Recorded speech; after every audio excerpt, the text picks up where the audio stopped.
We'd like to welcome our audience. For people who've seen us before, welcome back. And for our new listeners or watchers, welcome aboard. So this talk today is going to be about human papillomavirus. And Alex and I are going to have an interactive discussion. Alex? Yeah, let's get into it. So as Dr. Mandel said, today we're going to be talking about human papillomavirus, which is most commonly known as HPV. So I've been looking forward to this topic for a while, just because I think it's kind of a misunderstood STI, I would say. And it also is the most common sexually transmitted infection. So let's get into it. So as we said, it's a sexually transmitted infection. So that means that it's primarily transmitted through sexual transmission or skin-to-skin contact. There is many different types of HPV, over 200 strains that have been identified. And the strains out of the 200 are really classified as either low risk or high risk, depending on their likelihood of causing cancer. And we call that the oncogenic potential, right, Dr. Mandel? Exactly. Yeah. So, notably, HPV 16, 18, and 45 specifically are the most likely strains to be associated with oropharyngeal, anal, vulvar, vaginal, penile, and cervical cancers. And, obviously we work in the world of women's health, so being that HPV is the number one cause of cervical, vaginal, vulvar cancer, this is something that, we think about a lot and see very often. So, yeah, and then we have other strains of HPV that are lower risk, like HPV 6 and 11. They're usually, well, not usually, they are benign, but they're commonly associated with things like genital warts, which can be frustrating for patients, but low risk of it being, cancerous or precancer. So yeah. And then there's also other more uncommon cases of HPV that can be found in respiratory and urinary tract. I've never seen that before. I don't know if you've seen that before, Dr. Mandel. Those are very rare things. Also, the strains that we're not talking about, a lot of these strains are associated with other things, such as like just common warts on the skin. Mm-hmm. So they're also HPV, but there's strains that we don't really get involved in women's health. Mm-hmm. Yeah. And so I think, good thing to talk about is how is this tested? How do we test for HPV in our work? So really traditionally is tested with our Pap Smear. So we'll kind of get into what a Pap Smear is, but you can also test just HPV alone. So basically a Pap Smear is a procedure where we just take a few cells from the cervix and just look under, I don't know what the pathologist actually does, but they just look for precancerous or atypical cells. So the actual Pap Smear itself does not test for HPV, but an HPV test can actually be, we call it being ran off the Pap Smear. So all that to say, not every Pap Smear will test for HPV, just because these are actually two separate tests, but then you can also have a standalone HPV test. And just a side note, the Pap Smear is actually like not a diagnostic test, like kind of talking about screening test versus diagnostic test. So if you ever had an abnormal Pap Smear, that's just a screening tool, and then you'd have to go through more testing and stuff to actually have a histologic diagnosis. So yeah, and then another thing to note is there actually is no high-risk HPV test for men available, besides doing like an anal Pap Smear, which really isn't routinely recommended. But yeah, so that's kind of just an overall high-level view of like how we test for it. Again, basically in our workplace, it's just running it off the Pap Smear. We typically don't do standalone HPV tests, but that is done in some practices, and that is how it's tested. And whenever you do have a high-risk HPV test that you do, it does test for 16, 18, 45, and then I believe, is it 12 or 13 other strains of, I think it's 12. I think it's a total of, I was thinking 11, but 11, but I never something really like counted that. them out, but Yeah. it gives you a whole list A of whole list of different, the different kinds. Yeah.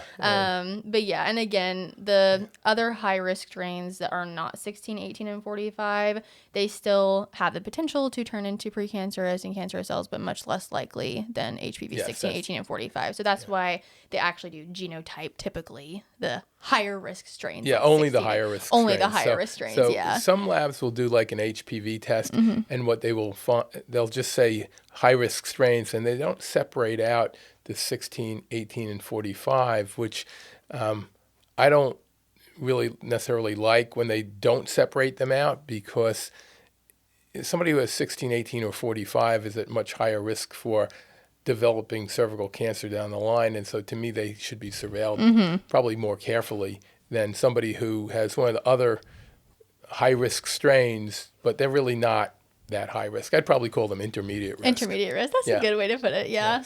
I agree with that. Yeah. So that is on testing. So kind of next we're going to move on to basically like primary prevention, unless you have anything to add so far. No. Okay. So I have a lot of patients that they always ask, they're like, how can you prevent HPV from happening? And of course, the best answer to that is vaccination. So the vaccination that is used to prevent HPV is called Gardasil. So there was an older vaccine that came out in 2006 that was a 4-valent, and the valent is just like how many strains you're protected from. And then the newest version of it is a 9-valent vaccine, which means it protects from 9 of the high-risk HPV strains, still Gardasil, but that came out in 2016. So it prevents against 7 high-risk strains plus HPV 6 and 11. And if you remember Dr. Mandel talking about the, strains that can cause warts, that's 6 and 11. So the newer vaccine protects against 7 of the high-risk strains that are associated with the cancers that we were talking about earlier, along with HPV 6 and 11. So it's supposed to... Just want to clarify one thing. 6 and 11 are associated with venereal warts, which does concern women's health. When I was saying that before, it was women's health, implications. Like just regular skin warts are not 6 and 11. Yeah. And so just talking about the actual vaccine series itself. So, who can get it? So really anyone through age 9 through 45 is eligible for the vaccine. It's recommended that, you really get it the earlier the better.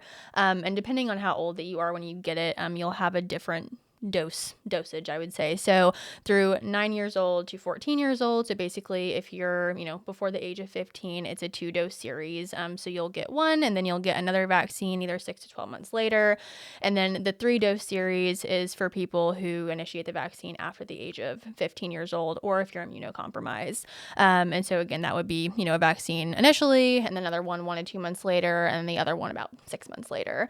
And like we talked about, you can get the vaccine all the way up to age 45, but you will see the most benefit the earlier that you get it, just because kind of like we've talked about before, you said that you have a better response to the vaccine if you're younger. Yes, so when you're younger, more robust immune response. More robust immune system. And then also, depending on, the age of first sexual activity, it only takes one time to be exposed to these viruses. And then once you're exposed to it, you're exposed to it. So it's better to vaccinate before first sexual encounter, really. So yeah. And then, I have patients ask me sometimes, they're like, after they've had an HPV test come back positive and they haven't had the vaccine and, it comes back as not a strain that's 16, 18, or 45. They're like, well, is this something that I would benefit from? And, the answer is yes. There's no way to know for sure if you've already been exposed to 16, 18, or 45, but if you've never tested positive, but you've tested positive for other high-risk strains, but not those strains,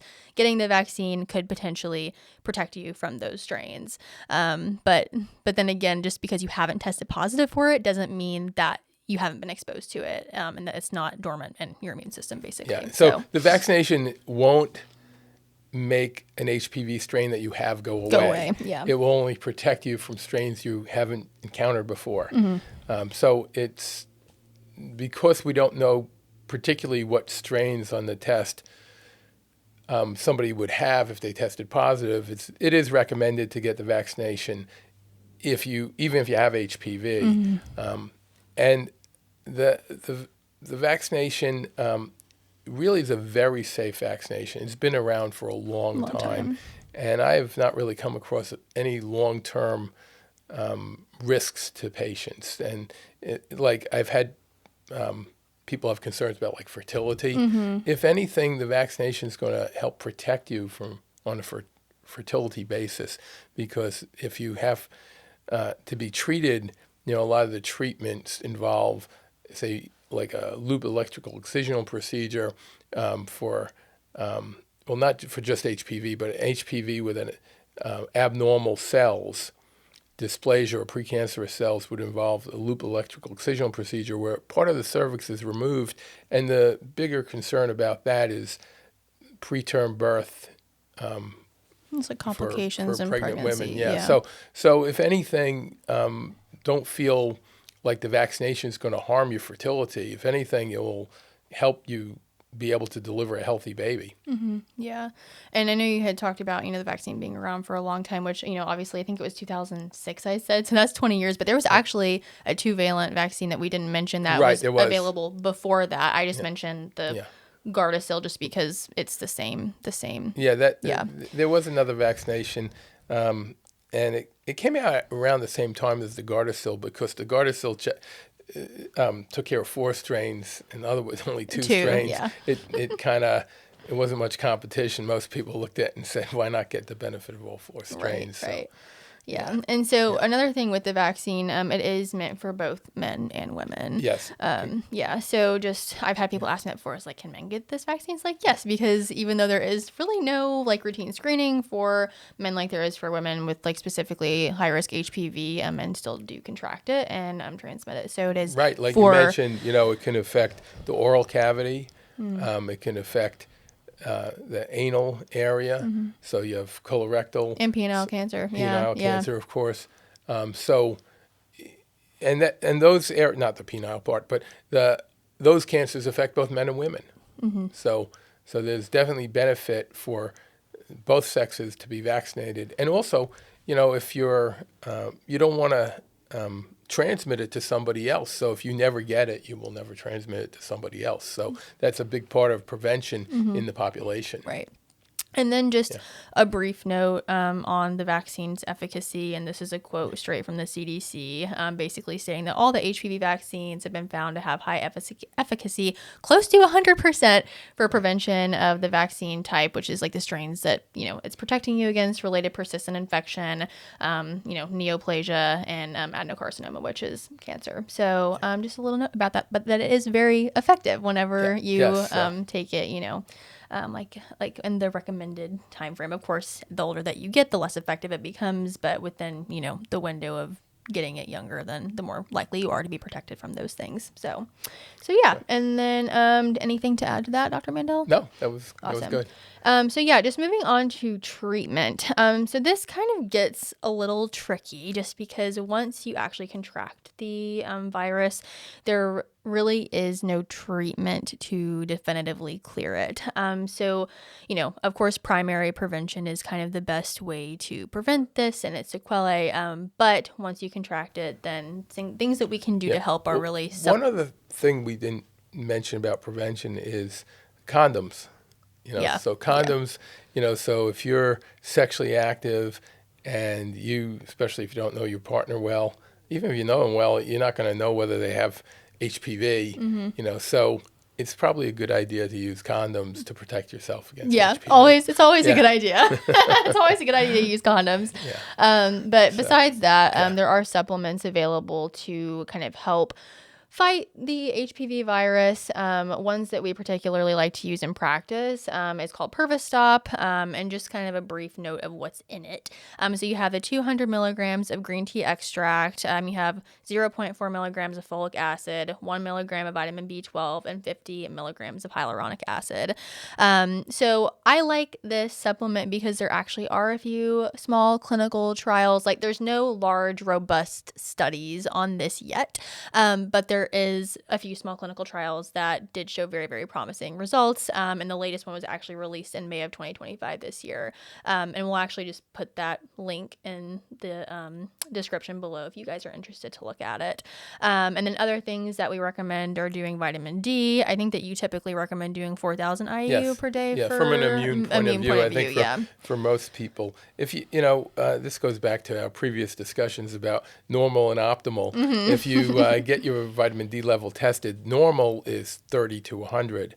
And from a bone point of view, so the most common reason that people might think about vitamin D is to protect from bone loss, osteoporosis. Mm-hmm. And for that, you need much lower levels of vitamin D than you do from an immune point of view. So from an immune point of view, instead of like 30 to me would be low, I'd like to see somebody around 50 to 70 as far as their vitamin D level. Yeah. And just to show how it affects the immune system too, vitamin D has consistently been shown people of higher levels have lower risk of respiratory viruses too. So there's other viruses too that you can protect yourself against by taking the vitamin D. So there's really no downside to taking the vitamin D. Right. Yeah.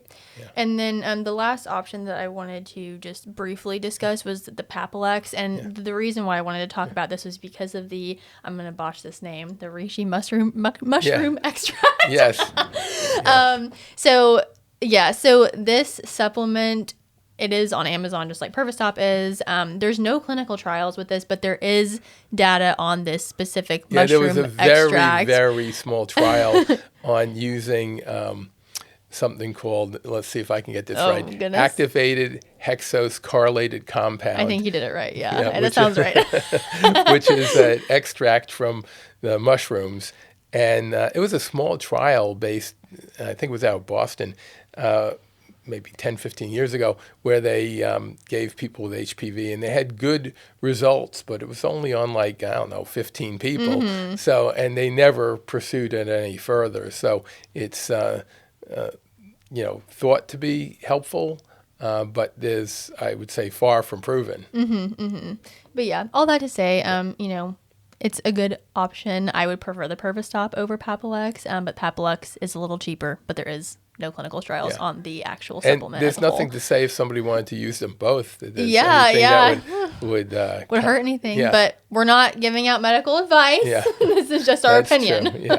Yeah. So anyway, so those are kind of just like the brief list of supplements that we usually recommend to patients just to kind of help really boost your immune system. But then even high level reading just up about the green tea extract and like the hyaluronic acid and all the things that are in the Pervistop, just working synergistically to basically like heal cervical cells and how it prevents the replication of HPV. It's actually very interesting.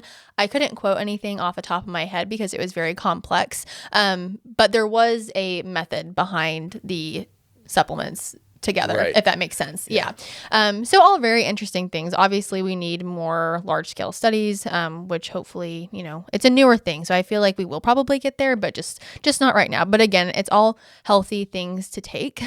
So for most people, of course, consult your healthcare provider first. Check with your healthcare provider. But yeah, for most people, this is something that, is very healthy. So then just kind of moving on, I thought this would be kind of a fun section to do just common questions that we get from patients regarding HPV, because again, like I said, I feel like HPV is kind of like a misunderstood, scary virus, which it can be scary. But then something that I also like to always remind people is that 80% of sexually active women have acquired HPV in their lifetime. It's so common. And while it can do scary things, it is something that is just very, very common, and kind of like, removing the stigma behind it.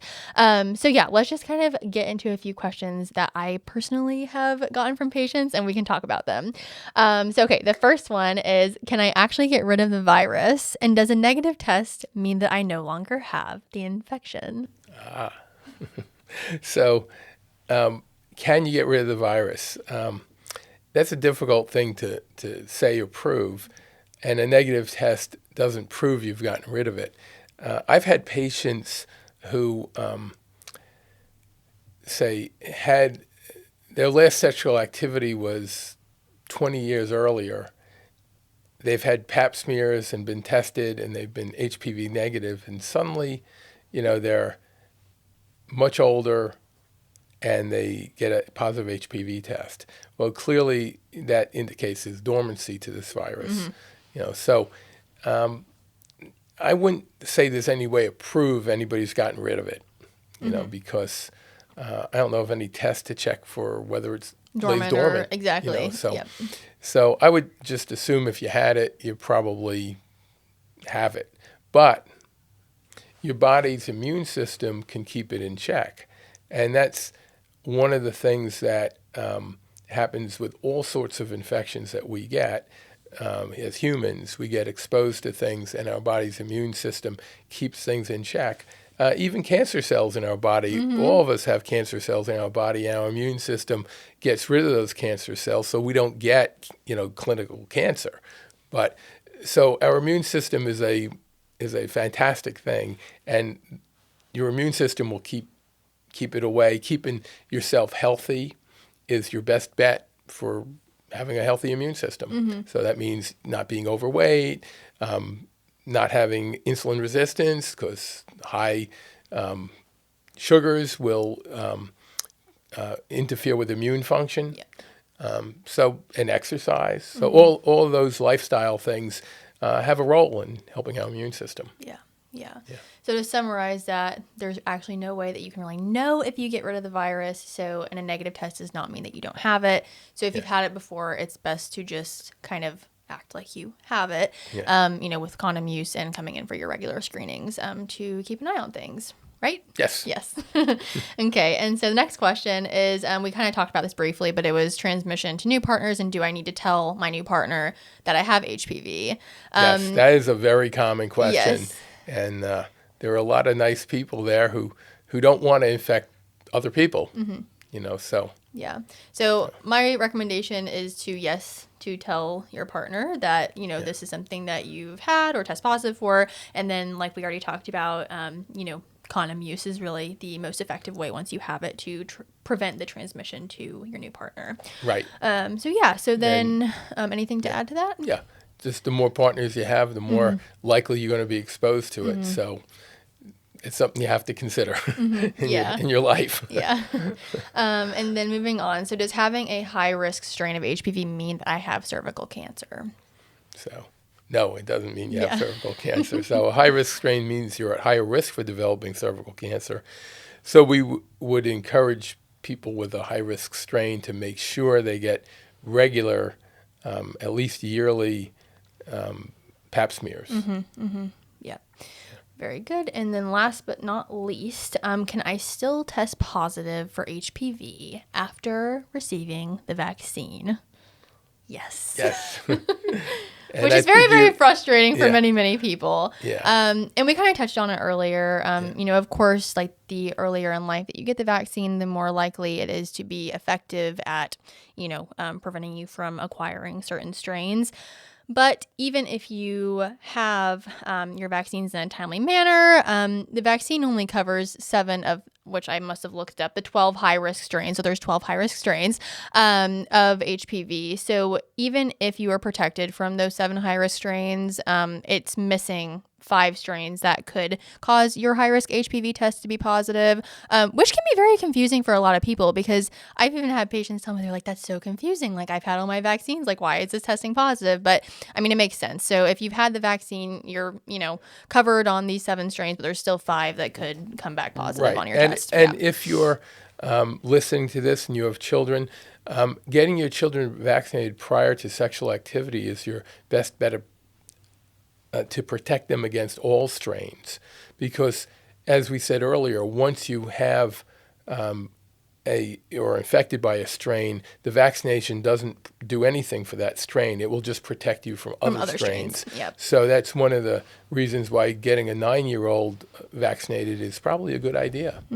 Yeah, and I do think that sometimes, like with parents, and like you're like, my 9-year-old being, vaccinated for something that's like sexually transmitted, like, oh my goodness, and that can be confusing for parents, and pediatricians having those conversations are helpful just with education and everything like that. But I get it. It's a weird conversation because it's like, you know. Well, as hard as it is for parents to accept, for some parents, not all parents, but some parents to accept that their child may be sexually active prior to a certain age or prior to marriage or whatever. I can distinctly remember one patient I had, her mom brought her in. She was going away at college, and her mom said she wanted her to get a GYN exam. And I brought up HPV vaccination, and the mother got quite upset with me for implying that her daughter would have sex prior to marriage. And the daughter said, I'm not going to have sex till marriage. And then, lo and behold, she went away to college. And in December, her mother brought her back really upset. She was covered in venereal warts. And the mother said to me, I was really upset with you. And she said, I was foolish. She goes, I should have listened to you. So as a parent, as much as you think, kids are kids, and protect your kids, you know. So Yeah. So just to kind of wrap up.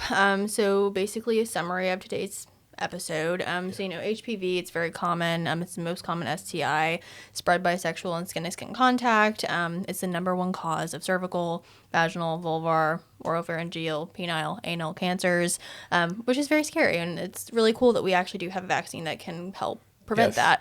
And then, primary prevention, of course, vaccination is the most effective way to prevent. Condom use can absolutely help, prevent the spread once you've acquired it. And then testing for HPV is done typically, at least for women's health, with Pap smears. You can do a high-risk HPV test alone, and just the importance of keeping up with these screenings to help keep you healthy and be able to, manage these things as they come and, all the things. So, yeah. Do you have anything to add, Dr. Mandel? Yeah. If you've enjoyed this video, hit like. And subscribe. All right, guys. Well, thank you so much for watching today. We'll be back next week with another STI. So stay tuned to see what that is, and we'll see you next time. Thanks for watching.